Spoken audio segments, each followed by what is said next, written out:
Mon Rédempteur se lèvera le dernier voir Dieu par ses œuvres au milieu des épreuves 38. Job 38. Un Elle est éternel répondit à Job du milieu de la tempête et dit. De qui est celui qui obscurcit mes desseins par des discours sans intelligence?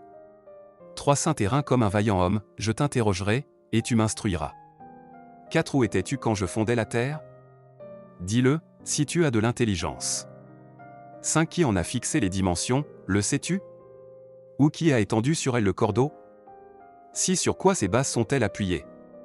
Ou qui en a posé la pierre angulaire? C'est alors que les étoiles du matin éclataient en chants d'allégresse, et que tous les fils de Dieu poussaient des cris de joie. 8 Qui a fermé la mer avec des portes, quand elle s'élança du sein maternel?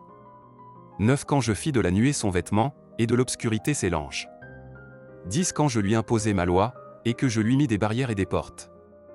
11 Quand je dis, tu viendras jusqu'ici, tu n'iras pas au-delà, ici s'arrêtera l'orgueil de tes flots.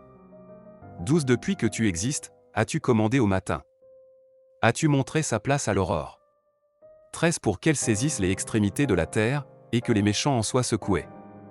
14 Pour que la terre se transforme comme l'argile qui reçoit une empreinte, et qu'elle soit parée comme d'un vêtement. 15 Pour que les méchants soient privés de leur lumière, et que le bras qui se lève soit brisé. 16 As-tu pénétré jusqu'aux sources de la mer? T'es-tu promené dans les profondeurs de l'abîme? 17 Les portes de la mort t'ont-elles été ouvertes?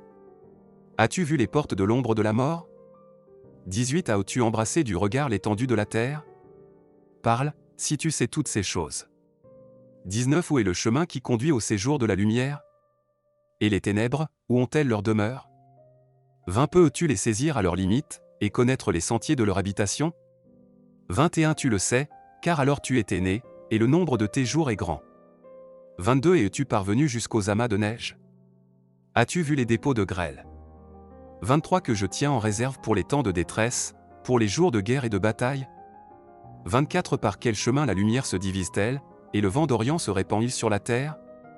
25 Qui a ouvert un passage à la pluie, et tracé la route de l'éclair et du tonnerre?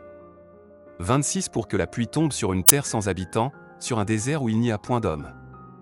27 Pour qu'elle abreuve les lieux solitaires et arides, et qu'elle fasse germer et sortir l'herbe? 28 La pluie a-t-elle un père? Qui fait naître les gouttes de la rosée? 29 Du sein de qui sort la glace, et qui enfante le frimas du ciel? 30 Pour que les eaux se cachent comme une pierre, et que la surface de l'abîme soit enchaînée? 31 Noues-tu les liens des Pléiades, ou détaches-tu les cordages de l'Orion? 32 Fais-tu paraître en leur temps les signes du zodiaque, et conduis-tu la grande ours avec ses petits? 33 Connais-tu les lois du ciel? Règles-tu son pouvoir sur la terre? 34 Élèves-tu la voix jusqu'aux nuées, pour appeler à toi des torrents d'eau? 35 Lances-tu les éclairs? Partent-ils? Te disent-ils, nous voici? 36 Qui a mis la sagesse dans le cœur, ou qui a donné l'intelligence à l'esprit? 37 Qui peut avec sagesse compter les nuages, et verser les outres des cieux? 38 Pour que la poussière se mette à ruisseler, et que les mottes de terre se collent ensemble? 39 Chasses-tu la proie pour la lionne, et apaises-tu la faim des lionceaux? 40 Quand ils sont couchés dans leur tanière, quand ils sont en embuscade dans leur repère? 41 Qui prépare au corbeau sa pâture, quand ses petits crient vers Dieu, quand ils sont errants et affamés?